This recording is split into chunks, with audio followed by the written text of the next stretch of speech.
Assalamualaikum warahmatullahi wabarakatuh. Saya Gafra Faisal Algi dan Valencia dari kelompok 5 Etika Bisnis akan mempresentasikan hasil PPT yang kita buat, yaitu tentang etika bisnis dari Gojek dan juga Astra Internasional. Akan dilanjutkan oleh Faisal. Baik, saya Faisal dengan NIM 163. Di sini saya akan menjelaskan company profile kami terlebih dahulu. Jadi yang pertama ini kami mengambil PT Gojek. Gojek merupakan perusahaan teknologi Indonesia yang berdiri pada 2009 di Jakarta oleh Nadiem Makarim, mulai dari layanan ojek. Bergabung dengan Goto Group, Gojek telah berkembang pesat sejak peluncuran aplikasi pada 2015. Dikenal sebagai pemain utama dalam transformasi bisnis, ekspansi internasional dilakukan pada 2018 ke Vietnam dan Thailand. Pada 2020, aplikasi Gojek digabungkan dengan aplikasi di berbagai negara, memberikan akses yang lebih baik selama pandemi COVID-19. Bergabung dengan Tokopedia pada 2021, Gojek menjadi bagian dari Goto, menciptakan ekosistem terbesar untuk kebutuhan sehari-hari di Indonesia. Next. Oke, lalu di sini ada kode etik yang diterapkan oleh PT Gojek. Yang pertama, integritas dan kejujuran, yaitu jujur dan adil terhadap pelanggan dan mengutamakan keselamatan eh, serta mematuhi peraturan. Yang kedua, ada keamanan. PT Gojek Indonesia menjaga kerahasiaan informasi rahasia perusahaan dan pelanggan. Lalu yang ketiga, ada anti swap. Gojek punya kebijakan internal yang tegas terkait anti swap. Kebijakan ini melarang segala bentuk pemberian, permintaan, atau penerimaan swap, gratifikasi maupun pemerasan. Dan yang terakhir, ada kebijakan anti korupsi. Gojek memiliki kebijakan anti korupsi yang tegas yang melarang segala bentuk suap, gratifikasi, dan penyalahgunaan wewenang. Nah, di sini ada contoh kasusnya. Jadi permasalahannya itu korban melaporkan dugaan pencurian kamera seharga puluhan juta rupiah oleh oknum pengemudi ojek online atau ojol. Kasus itu lalu dilaporkan ke perusahaan penyedia jasa transportasi ojol dan berdasarkan hasil investigasi ditemukan bahwa oknum driver tersebut tidak mengirimkan pesanan barang ke alamat tujuan. Lalu apa yang dilakukan PT Gojek? Jadi Gojek itu memblacklist dan memutuskan kemitraannya kepada driver tersebut. Pihak Gojek juga menanggung kerugian yang dialami konsumen akibat ulah driver ojol tersebut. Nah, di sini ada penerapan prinsip etika bisnis oleh PT Gojek. Yang pertama, prinsip tanggung jawab. Gojek menanggung kerugian yang dialami konsumen. Gojek juga memiliki tanggung jawab untuk memastikan keamanan dan kenyamanan para penggunanya. Lalu yang kedua, prinsip kejujuran. Gojek bersikap transparan dalam menyampaikan informasi terkait kasus ini kepada publik. Gojek juga bertanggung jawab atas tindakan drivernya dan berkomitmen untuk menyelesaikan masalah dengan baik. Dan yang ketiga ada prinsip integritas moral. Gojek membentuk budaya perusahaan yang mengedepankan kejujuran, tanggung jawab, dan keadilan. Dan di sini ada penerapan teori etika bisnisnya. Teori-teorinya itu yang pertama ada teori keutamaan. Gojek menunjukkan empati dan kepedulian kepada korban. Gojek menjunjung tinggi nilai-nilai kejujuran dan integritas. Gojek bertanggung jawab atas tindakan drivernya.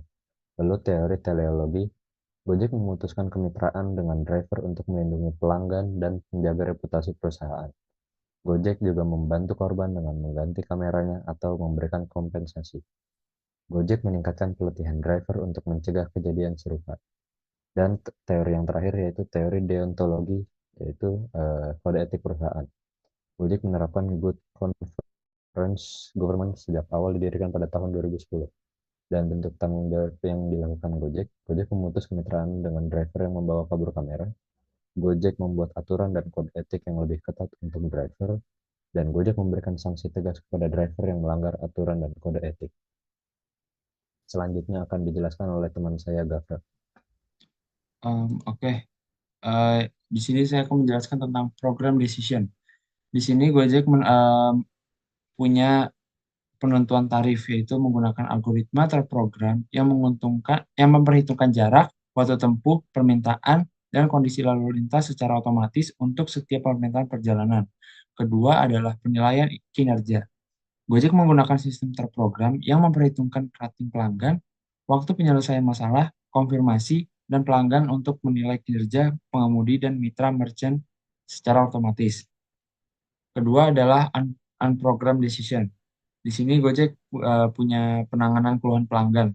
Jadi jika pelanggan mengalami suatu masalah dengan layanan Gojek, mereka dapat menghubungi customer service yang menggunakan ragam teknik unprogrammed decision untuk menyelesaikan masalah yang cepat dan memuaskan pelanggan. Di sini Gojek juga punya reward bagi para driver, yaitu Gojek Driver Star. Program penghargaan bagi driver unggulan memberikan akses eksklusif ke pelatihan khusus, prioritas order, dan hadiah menarik sebagai bentuk apresiasi atas kinerja terbaik. Kedua, ini adalah Gojek Driver Fund. Program ini program bantuan finansial yang ditujukan bagi para driver kami yang mengalami kecelakaan atau sakit. Dan terakhir adalah bonus bulanan, yaitu penghargaan bagi driver yang mencapai target setiap bulannya, mendorong kinerja optimal, dan memperkuat hubungan dengan para mitra pengemudi. Selanjutnya adalah prinsip GCG. Yang pertama adalah transparansi. Gojek secara transparan mempublikasikan informasi terkait perusahaan, meliputi laporan keuangan, struktur organisasi, dan kebijakan perusahaan. Kedua adalah akuntabilitas. Gojek secara rutin menjalankan audit internal dan eksternal guna memastikan kepatuhan terhadap peraturan dan standar yang berlaku. Dan ketiga adalah keadilan. Gojek memastikan perlakuan adil dan setara bagi semua pemangku kepentingan dengan menerapkan kebijakan anti-diskriminasi dan anti-korupsi yang tegas. Keempat adalah tanggung jawab. Gojek menegaskan komitmennya dalam menjalankan bisnis secara bertanggung jawab dan berkelanjutan dengan menerapkan kebijakan serta program yang mendukung kelestarian lingkungan dan sosial. Yang terakhir adalah kemandirian.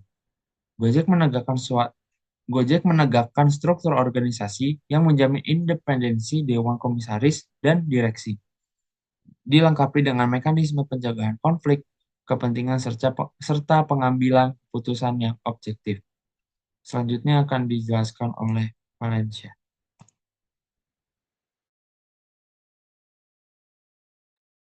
Iya, dari sini penerapan CSR atau Corporate Social Responsibility. Pendidikan, seperti Gojek Goes to School. Program edukasi untuk meningkatkan kualitas pendidikan di sekolah di Indonesia. Ada beasiswa Gojek, beasiswa bagi siswa berprestasi dari keluarga kurang mampu. Nah, lingkungan, Gojek Goes to School, program edukasi unggulan kami untuk meningkatkan kualitas pendidikan di sekolah-sekolah di Indonesia. Yang beasiswa Gojek, kesempatan beasiswa yang ditawarkan beasiswa berprestasi dari keluarga kurang mampu. Bencana alam, ada Gojek Peduli Bencana, inisiatif untuk memberikan bantuan kepada korban bencana alam. Gojek Tanggapan Bencana, kedua, tim khusus Gojek yang terlatih untuk membantu dalam penanganan bencana alam secara cepat dan efisien. Dan di sini ada produk-produk Gojek. Dari ada GoRide, GoCar, GoSend, GoTransit, GoBluebird, GoBox, GoGreener, GoTagihan, GoPayLater, GoNearby, GoPulsa, GoPay Pinjam, GoInvestasi, GoFood, GoMart, dan GoShop.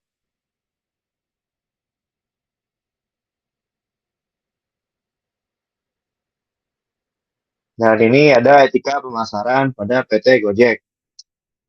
Ada satu kepuasan pelanggan. Satu, layanan yang unggul. Gojek berkomitmen untuk memberikan layanan terbaik dengan fokus pada keamanan, kenyamanan, dan kemudahan penggunaan aplikasinya. Dua, jaminan dan kompensasi. Gojek menyediakan sistem jaminan dan kompensasi bagi pelanggan yang mengalami kerugian akibat penggunaan layannya, menunjukkan tanggung jawab dan perlindungan terhadap pelanggan. Tiga, program loyalty. Gojek menawarkan program loyalitas seperti Gojek Rewards untuk mengapresiasi pelanggan setia dengan berbagai manfaat, termasuk diskon, poin, dan akses eksklusif untuk layanan Gojek. Kedua, ada kejujuran dan keterbukaan, yaitu meliputi informasi transparan. Gojek terbuka dalam menyampaikan informasi tentang layanan, harga, dan kebijakannya melalui website, aplikasi, dan media sosial, dengan membangun kepercayaan dengan pelanggan. Dua, ada komunikasi mudah. Gojek menyediakan berbagai saluran komunikasi yang mudah diakses bagi pelanggan untuk pertanyaan, keluhan atau saran, termasuk email, telepon, sosial media, dan aplikasi Gojek. 3. Iklan yang jujur. Gojek tidak menggunakan iklan yang menyesatkan atau manipulasi pelanggan, selalu menyampaikan informasi yang akurat dan sesuai dengan kenyataan. Yang ketiga ada perlindungan data pribadi. Satu, melindungi data. Gojek berkomitmen untuk melindungi data pribadi pelanggan dengan sistem keamanan yang ketat. Hanya digunakan untuk tujuan yang sah dan sesuai dengan pertujuan pelanggan. Dua, transparansi penggunaan data. Gojek memberikan transparansi tentang penggunaan data pribadi melalui kebijakan privasi yang mudah diakses oleh pelanggan. Tiga, ada kontrol pelanggan. Gojek memberikan kontrol kepada pelanggan atas data pribadi mereka, memungkinkan mereka untuk memilih untuk membagikan atau menghapus data mereka sesuai keinginan.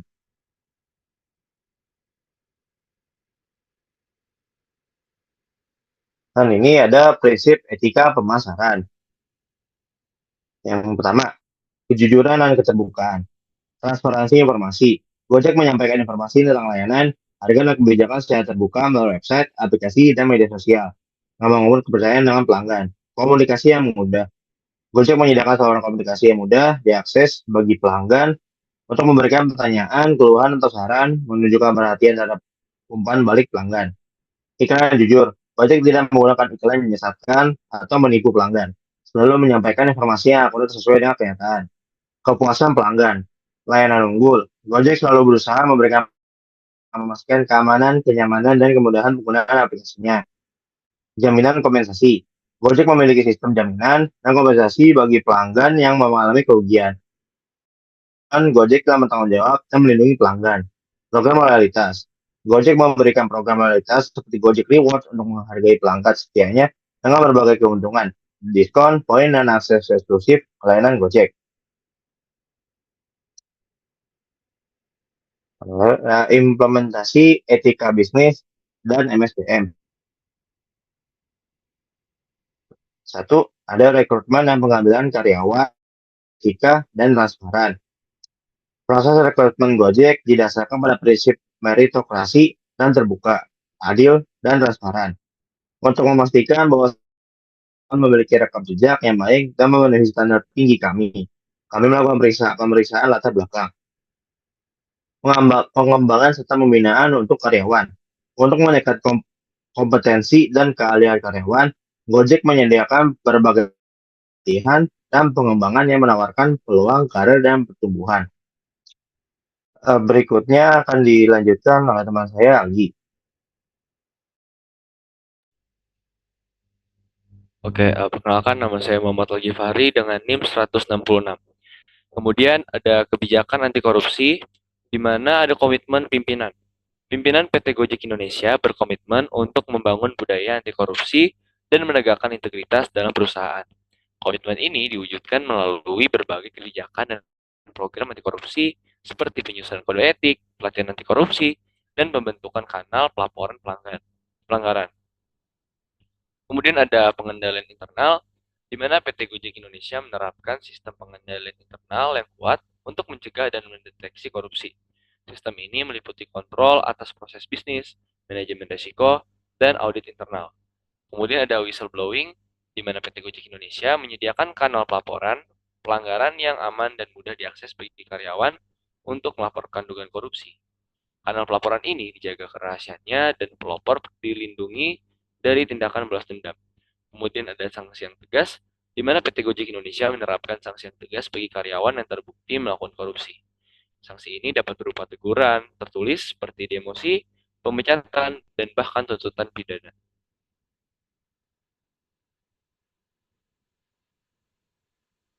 Kemudian ada budaya perusahaan, di mana yang pertama ada kecepatan. PT Gojek Indonesia berfokus pada kecepatan dalam menyediakan layanan transportasi online. Dengan slogan melayani dengan cepat, perusahaan berkomitmen untuk terus berkembang dan belajar dari setiap pengalaman untuk meningkatkan kualitas layanan mereka. Kemudian yang kedua ada inovasi, di mana PT Gojek Indonesia terus mengembangkan layanan baru seperti jasa kurir, jasa belanja, dan GoFood. Selain itu, mereka meluncurkan GoWork dengan layanan baru seperti jasa pembersih, jasa pijat, dan jasa kecantikan, yang menunjukkan komitmen perusahaan untuk terus berinovasi untuk memenuhi kebutuhan pelanggan. Kemudian yang ketiga itu ada transparansi dan terbuka, di mana dengan memberikan informasi tentang kebijakan, peraturan, dan peristiwa yang relevan kepada mitra. PT Gojek Indonesia memastikan bahwa suara mereka didengar dan dihargai. Sistem pengaduan juga memungkinkan mitra untuk memberikan kritik dan masukan.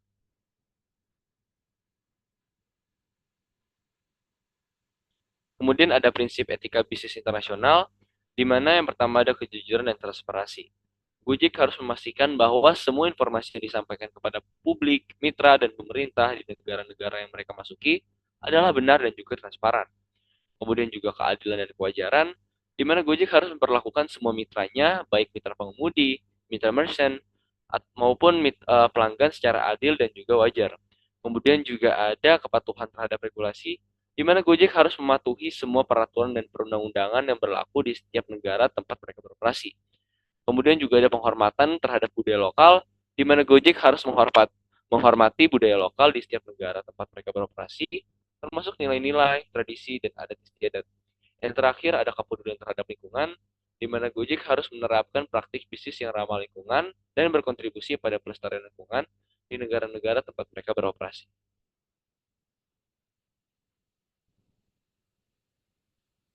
Kemudian ada fraud. Fraud sebuah istilah yang berasal dari bahasa Inggris, di mana menggambarkan tindakan curang. Ini mencakup pemalsuan laporan keuangan yang disengaja untuk menipu pihak terkait. Penipuan juga dapat merujuk pada tindakan ilegal dan ketidakberesan yang dilakukan oleh pihak internal maupun eksternal perusahaan demi keuntungan pribadi. Selain tidak etis, penipuan sangat merugikan perusahaan baik secara material maupun imaterial. Kemudian faktor-faktor yang mendukung terjadinya fraud adalah yang pertama peluang, merupakan salah satu pemicu terjadinya tindak kejahatan, termasuk penipuan yang dapat terjadi di perusahaan karena adanya peluang yang tersedia. Tekanan emosional, kesulitan ekonomi, dan faktor-faktor lainnya juga dapat menyebabkan kurangnya kontrol diri yang menjadi penyebab lain dari fraud. Kemudian ada rasionalisasi, di mana adalah cara untuk membenarkan tindakan kriminal yang dilakukan oleh pelaku penipuan. Misalnya, pelaku penipuan mungkin merasa tindakannya adalah hal yang wajar, karena merasa upah yang diterimanya tidak sebanding dengan beban kerja yang harus ditanggungnya. Kemudian yang selain itu, ada selain tiga faktor tersebut, kemampuan juga dapat menjadi pemicu terjadinya fraud ini. Ini sering terjadi pada pegawai yang memiliki akses terhadap laporan keuangan di sebuah perusahaan.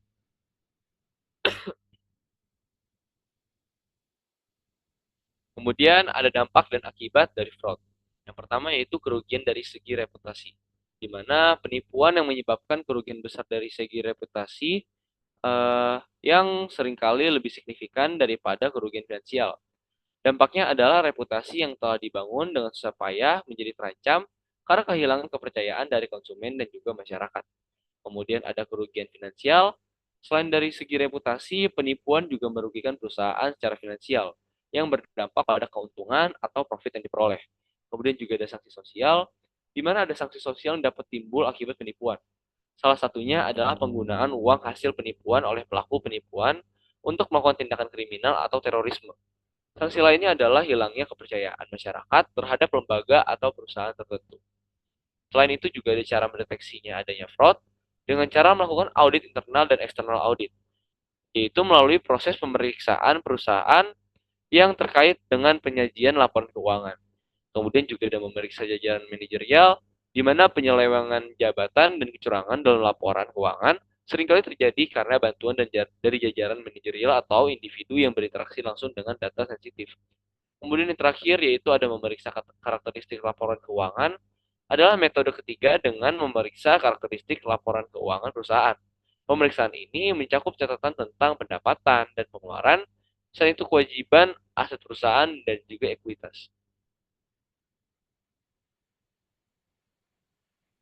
Kemudian ada cara mencegah fraud, di mana memberikan pelatihan dan sosialisasi mengenai anti fraud. Pelatihan dan sosialisasi mengenai anti fraud harus menjadi perhatian utama bagi perusahaan. Hal ini akan mempermudah semua pihak untuk memahami konsep fraud dan sanksi yang mungkin diberlakukan. Kemudian juga ada monitoring secara proaktif, di mana seperti yang telah disebutkan sebelumnya, keberadaan fraud dapat disebabkan oleh kurangnya pengawasan yang ketat di perusahaan. Dengan melakukan monitoring secara rutin dan proaktif, tindakan fraud bisa dicegah.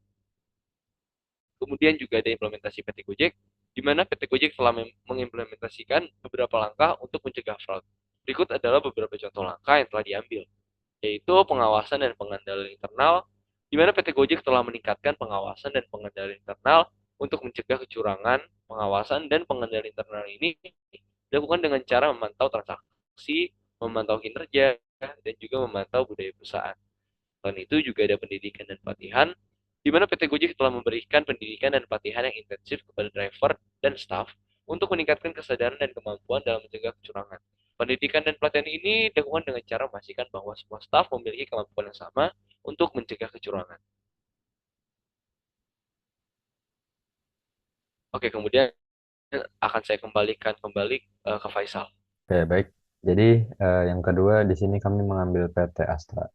Saya akan menjelaskan terlebih dahulu company profile-nya. Jadi PT Astra International Tbk adalah perusahaan konglomerat terkemuka di Indonesia yang beroperasi dalam berbagai sektor, termasuk otomotif, agribisnis, pertambangan, jasa keuangan, dan teknologi. Sejak didirikan pada tahun 1957, PT Astra telah menjadi salah satu perusahaan yang paling berpengaruh di Indonesia, dengan portofolio bisnis yang mencakup merek-merek terkemuka seperti Toyota, Daihatsu, serta investasi dalam pengelolaan kebun kelapa sawit dan distribusi alat berat. Dengan komitmen terhadap inovasi, kualitas, dan keberlanjutan, PT Astra terus memperkuat posisinya sebagai pionir dalam industri Indonesia dan agen perubahan yang berkelanjutan di tingkat nasional dan regional. Next.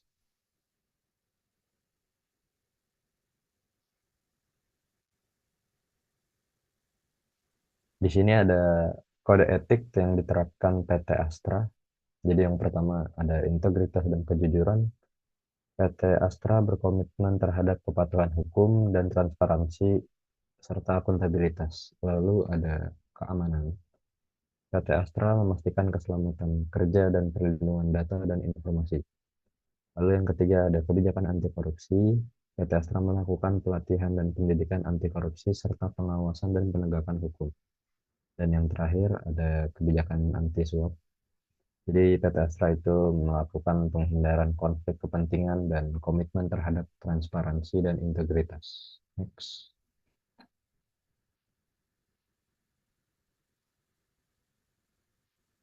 Di sini ada contoh kasusnya. Jadi permasalahannya itu pada tahun 2022, seorang karyawan PT Astra terbukti melakukan pelanggaran kode etik perusahaan, yaitu menerima suap dari pihak rekanan.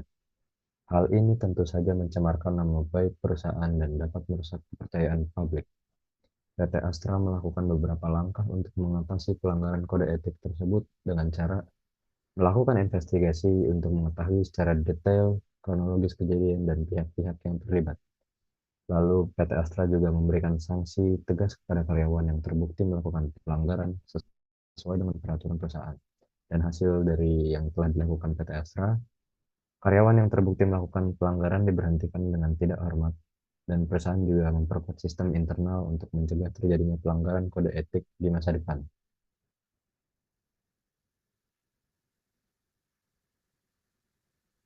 Nah, di sini ada penerapan prinsip etika bisnis. Jadi yang pertama ada prinsip tanggung jawab.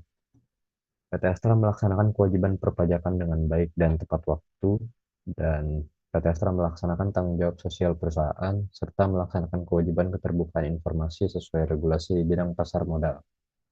Lalu PT Astra juga menerapkan prinsip kejujuran, yaitu dengan melakukan pengumpulan dan pengelolaan data dengan benar dan transparan. PT Astra juga melakukan penyampaian laporan keuangan yang tepat dan benar, serta melakukan pengelolaan keuangan yang transparan dan berwujud. Dan yang ketiga itu PT Astra menerapkan prinsip integritas moral.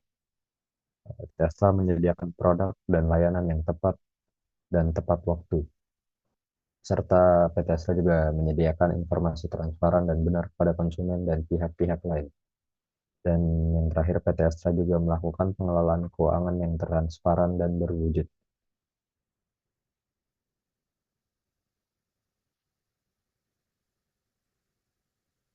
Dan di sini ada penerapan teori etika bisnis oleh PT Astra.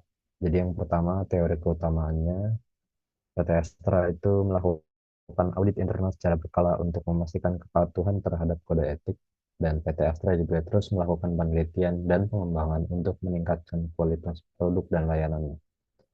Dan teori teleologi, PT Astra fokus pada pengembangan produk dan layanan yang bermanfaat bagi masyarakat luas. PT Astra juga aktif dalam kegiatan sosial dan lingkungan untuk meningkatkan kesejahteraan masyarakat.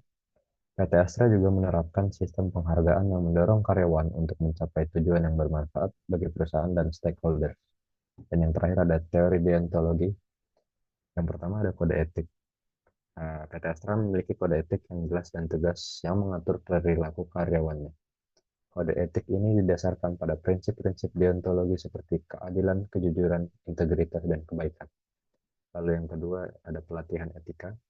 Astra secara rutin mengadakan pelatihan etika bagi karyawan untuk memastikan bahwa mereka memahami dan menerapkan kode etik perusahaan. Dan yang terakhir, sistem pengaduan. Astra memiliki sistem pengaduan yang memungkinkan karyawan dan stakeholders untuk melaporkan pelanggaran kode etik. Selanjutnya akan dijelaskan oleh rekan saya, Gafra. Oke, baik. Di sini kita masuk ke program decision dari PT Astra. Di sini ada yang pertama adalah penjadwalan layanan secara rutin. PT Astra mungkin memiliki program keputusan terprogram untuk menentukan jadwal layanan rutin di bengkel servis mereka, seperti jadwal perawatan berkala atau jadwal pergantian suku cadang kendaraan. Yang kedua adalah ada penilaian kinerja karyawan. Perusahaan menggunakan sistem yang diprogram untuk mengevaluasi kinerja karyawan berdasarkan kriteria tertentu, seperti produktivitas, kualitas layanan, atau kepatuhan terhadap prosedur keselamatan. Kedua, adanya program unprogram decision. Yang pertama ini adalah respon terhadap perubahan pasar. Ketika pasar atau tren industri berubah secara mendadak, PT Astra ini membuat keputusan cepat tentang cara menyesuaikan strategi bisnisnya untuk menghadapi perubahan tersebut, seperti mengubah strategi pemasaran atau penyesuaian produk. Yang kedua ini adalah penanganan dari krisis, yaitu ketika perusahaan mengalami krisis yang tidak terduga, seperti kecelakaan besar atau bencana alam, manajemen PT Astra harus membuat keputusan unprogram tentang cara menangani situasi tersebut dan meminimalkan dampak negatifnya. Di sini ada reward dari yang pernah dilaksanakan oleh Astra International, yaitu yang pertama, program penghargaan karyawan berprestasi atau KPB, yakni diberikan kepada karyawan yang menunjukkan prestasi luar biasa dalam bidang pekerjaannya. Kedua ada yaitu program Satya Karya Astra atau SKA. Program ini diberikan kepada karyawan yang telah mengabdi kepada perusahaan selama 5, 10, 15, 20, 25, 30, 35, dan 40 tahun. Penghargaan ini merupakan bentuk apresiasi atas kesetiaan dan dedikasi karyawan terhadap perusahaan. Dan yang terakhir ada Astra Innovation Award, diberikan kepada karyawan yang memiliki ide inovatif untuk meningkatkan kinerja perusahaan. Di sini ada prinsip GCG. Yang pertama adalah transparan. PT Astra International secara rutin dan tepat waktu mempublikasikan informasi material seperti laporan keuangan, tahunan, dan informasi terkait kinerja perusahaan melalui website resmi dan media lainnya. Kedua ada akuntabilitas. PT Astra International memiliki komite audit yang bertugas untuk mengawasi efektivitas sistem pengendalian internal dan laporan keuangan. Yang ketiga adalah keadilan. PT Astra International melakukan proses seleksi dan rekrutmen karyawan dilakukan secara terbuka dan transparan berdasarkan kualifikasi dan kompetensi. Yang keempat ini ada yaitu tanggung jawab. PT Astra International memastikan bahwa perusahaan mematuhi peraturan perundang-undangan yang berlaku dan melakukan audit internal atas kegiatan perusahaan untuk memastikan kepatuhan terhadap peraturan perundang-undangan dan kebijakan perusahaan. Yang terakhir adalah kemandirian. PT Astra ini memiliki dewan komisaris yang independen dan profesional dengan mayoritas komisaris independen dan memiliki tim manajemen yang profesional dan berkompeten dengan pemisahan tugas yang jelas antara dewan komisaris dan direksi. Selanjutnya akan dijelaskan oleh teman saya, Valen. Ya, ada penerapan CSR oleh PT Astra. Dan ada pertama di pendidikan, program Astra untuk Indonesia Cerdas atau AIC. AIC merupakan program CSR Astra yang fokus pada pengembangan pendidikan di bidang sains, teknologi, teknik, dan matematika atau STEM. Di bidang lingkungan, ada Astra Green Day. Kegiatan tahunan yang melibatkan karyawan Astra dalam berbagai aksi peduli lingkungan, seperti penanaman pohon dan bersih-bersih sungai. Dan ada bencana alam. Bencana alam Bumi Cianjur, gempa Bumi Cianjur 2022. Astra International menyalurkan bantuan senilai 14 miliar untuk korban bencana.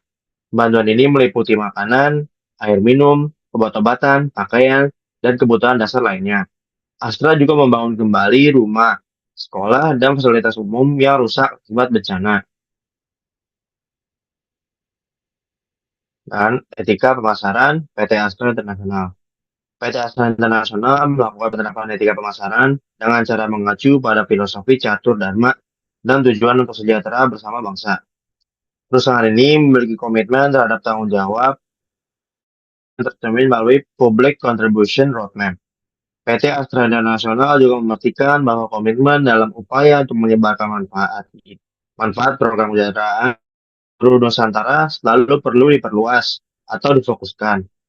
Dengan ini, perusahaan ini memastikan bahwa pengelolaan komitmen tersebut senantiasa perlu diperluas atau difokuskan, sehingga dapat membantu masyarakat Indonesia di bidang kesehatan, pendidikan, usaha, serta lingkungan. Seperti pemasaran, ekstra, kejujuran dan keterbukaan. Satu, menghargai dan menerima pelanggan. Astra selalu menghargai dan mengenakan keluhan pelanggan. Kepatuhan terhadap hukum persaingan usaha. Astra International berkomitmen untuk mematuhi hukum persaingan usaha yang berlaku di Indonesia. 3. Publikasi laporan keuangan. Astra International secara rutin mempublikasikan laporan keuangannya di situs web resmi perusahaan dan di Bursa Efek Indonesia. Laporan ini memuat informasi keuangan perusahaan yang transparan dan mudah diakses oleh publik. Kedua, pengawasan pelanggan. Fokus pada yaitu meliput pelanggan atau customer centricity. Astra selalu berusaha memahami kebutuhan dan keinginan pelanggannya dengan melakukan riset pasar dan survei pelanggan. Kedua, inovasi. Astra terus berinovasi untuk mengembangkan produk dan layanan baru yang lebih baik dan lebih sesuai dengan kebutuhan pelanggan. Dan ketiga, ada pemasaran terpadu atau integrated marketing. Astra menggunakan berbagai saluran pemasaran untuk menjangkau pelanggannya, seperti iklan, promosi, dan public relation.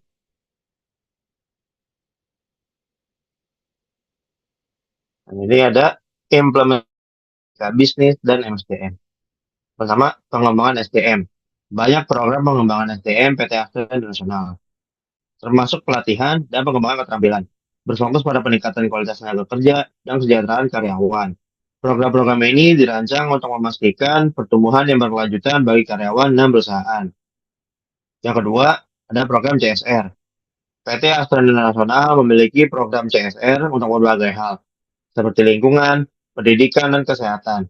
Program ini berfokus pada meningkatkan kualitas sumber daya manusia dan meningkatkan kesejahteraan karyawan melalui berbagai program yang berkelanjutan.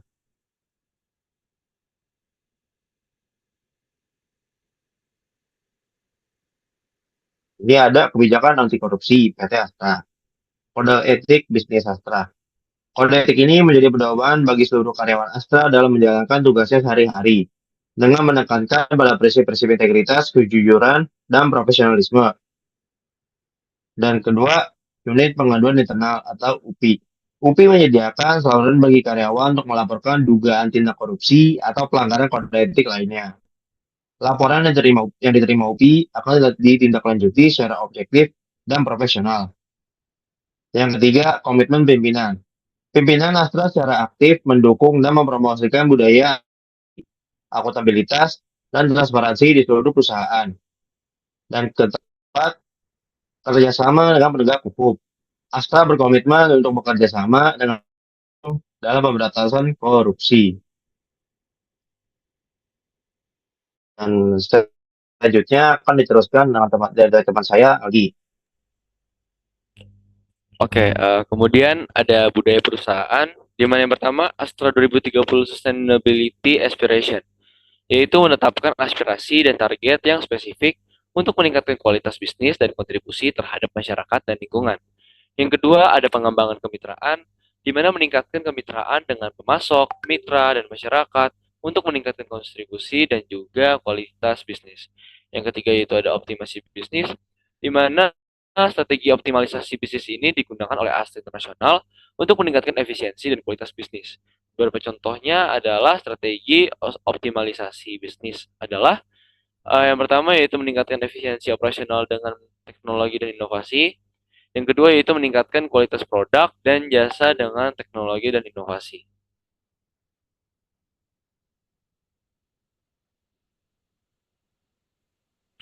Oke, kemudian ada prinsip etika bisnis internasional, yaitu yang pertama kejujuran dan transparansi. Laporan keuangan yang transparan, Astra secara transparan menyampaikan laporan keuangannya kepada publik dan pemerintah di negara-negara tempat mereka beroperasi. Kemudian komunikasi terbuka, yaitu Astra membangun komunikasi yang terbuka dengan para pemangku kepentingan di negara-negara tempat mereka beroperasi untuk membahas isu-isu etika bisnis.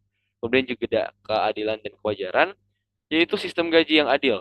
Astra menetapkan sistem gaji yang adil dan kompetitif bagi karyawannya di berbagai negara. Yaitu selanjutnya ada kesempatan yang setara, di mana Astra memberikan kesempatan yang setara bagi semua karyawannya, tanpa membeda-bedakan ras, suku, agama, ataupun jenis kelaminnya. Kemudian yang ketiga yaitu ada penghormatan terhadap budaya lokal, di mana memahami budaya lokal, Astra mempelajari dan memahami budaya lokal di setiap negara tempat mereka beroperasi sebelum mereka memulai operasinya. Kemudian juga ada menyesuaikan bisnis, di mana Astra menyesuaikan bisnisnya dengan budaya lokal, termasuk bahasa, produk, dan juga layanan. Kemudian juga ada kepedulian terhadap lingkungan, di mana program ramah lingkungan ini Astra menerapkan program ramah lingkungan seperti penggunaan energi terbarukan dan pengurangan emisi karbon di negara-negara tempat mereka beroperasi. Kemudian juga ada komitmen keberlanjutan, di mana Astra berkomitmen terhadap pembangunan berkelanjutan dan kontribusi pada pelestarian lingkungan. Selanjutnya ada kepatuhan terhadap regulasi, di mana ada izin usaha. Astra memiliki izin usaha yang sah di setiap negara tempat mereka beroperasi.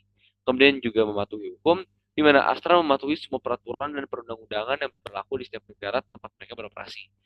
Yaitu ada contoh penerapan etika bisnis internasional di Astra.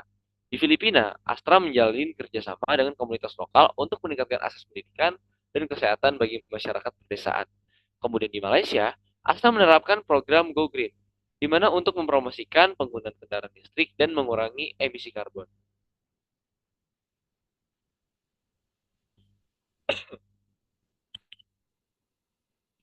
Selanjutnya ada fraud, di mana Gafra boleh slide sebelumnya? Langsung contoh kasusnya aja. Langsung contoh kasusnya aja, baik. Kemudian ada contoh kasus fraud Astra Internasional, di mana kasus korupsi 2013, pada tahun 2013, PT Astra Internasional diduga melakukan korupsi dalam pengadaan bahan baku dan peralatan untuk proyek konstruksi di Indonesia. Korupsi ini dilakukan oleh beberapa pejabat tinggi di perusahaan, termasuk direktur utama dan beberapa direktur lainnya. Kemudian ada korupsi dalam pengadaan bahan baku, di mana korupsi ini terjadi ketika PT Astra Internasional melakukan pengadaan bahan baku dan peralatan untuk proyek konstruksi di Indonesia. Pejabat-pejabat di perusahaan ini diduga menerima uang tunai dan hadiah dari beberapa pemasok untuk memastikan bahwa mereka memilih pemasok-pemasok yang tidak sesuai dengan standar kualitas dan harga yang wajar. Kemudian ada korupsi dalam pengadaan peralatan, di mana korupsi ini terjadi ketika PT Astra Internasional melakukan pengadaan peralatan untuk proyek konstruksi di Indonesia.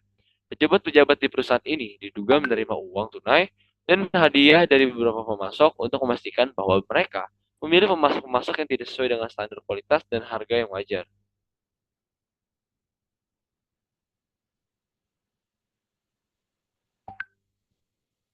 Selanjutnya, yaitu ada dampak dan akibat dari fraud, di mana 4.1 ini kerugian dari sisi reputasi. Fraud mengakibatkan kerugian dari sisi reputasi, yang mana kerugian ini lebih besar ketimbang adanya kerugian dari segi finansial. Alhasil, reputasi yang susah payah dibangun akan terancam dan rusak akibat hilangnya kepercayaan dari konsumen maupun masyarakat. Selanjutnya ada kerugian finansial. Selain dari sisi reputasi, fraud turut merugikan pihak perusahaan dari segi finansial yang berpengaruh pada keuntungan atau profit yang didapat. Selanjutnya ada akibat sosial, di mana sanksi sosial dapat muncul akibat terjadinya fraud. Salah satunya yaitu penggunaan uang yang didapat dari fraudster, yaitu pelaku fraud, untuk melakukan tindakan kriminal atau terorisme. Sanksi lainnya yakini berupa hilangnya kepercayaan masyarakat terhadap satu lembaga atau perusahaan. Kemudian juga ada cara mendeteksi adanya fraud, di mana yang pertama melakukan audit internal dan eksternal. Audit adalah sebuah proses pemeriksaan perusahaan yang berkaitan dengan penyajian laporan keuangan. Kemudian ada periksa jajaran manajerial, di mana penyelewengan jabatan maupun kecurangan atau laporan keuangan umumnya terjadi karena ada bantuan dari jajaran manajerial atau mereka yang bersentuhan langsung dengan data-data sensitif. Kemudian ada periksa karakteristik laporan keuangan, di mana cara yang ketiga ini dilakukan dengan cara pemeriksaan terhadap karakteristik laporan keuangan yang ada di perusahaan. Pemeriksaan tersebut mencakup catatan pemasukan dan pengeluaran, kewajiban, aset perusahaan, dan juga ekuitas.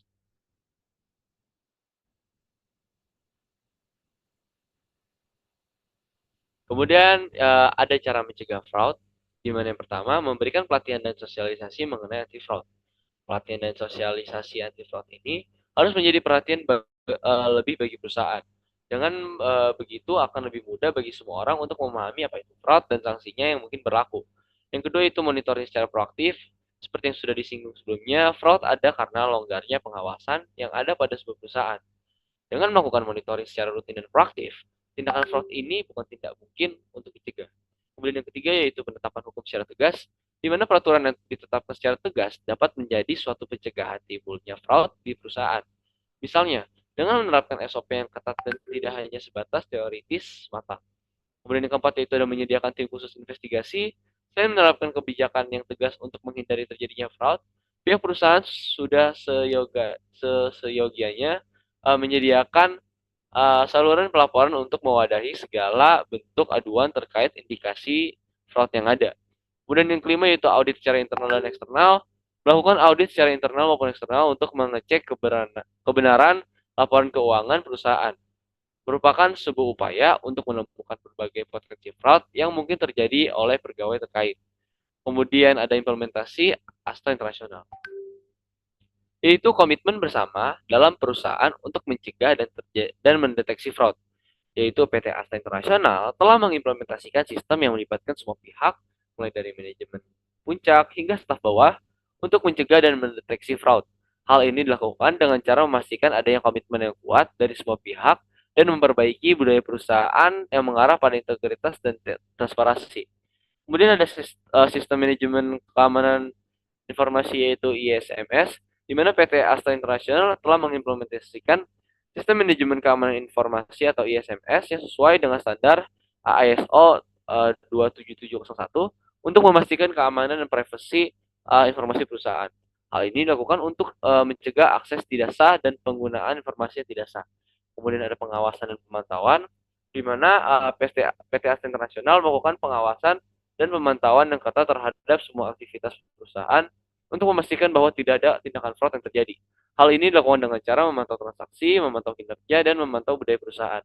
Yang terakhir, pendidikan dan pelatihan, di mana PT Asta Internasional telah memberikan pendidikan dan pelatihan yang intensif kepada semua staf untuk meningkatkan kesadaran dan kemampuan dalam mencegah dan mendeteksi fraud.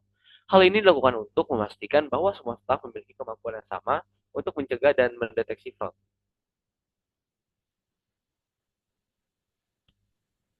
Oke, segitu aja presentasi dari kami dari kelompok 5 mengenai prinsip etika bisnis dari PT Gojek dan juga PT Asta Internasional. Terima kasih telah mendengarkan presentasi kami. Assalamualaikum warahmatullahi wabarakatuh. Waalaikumsalam.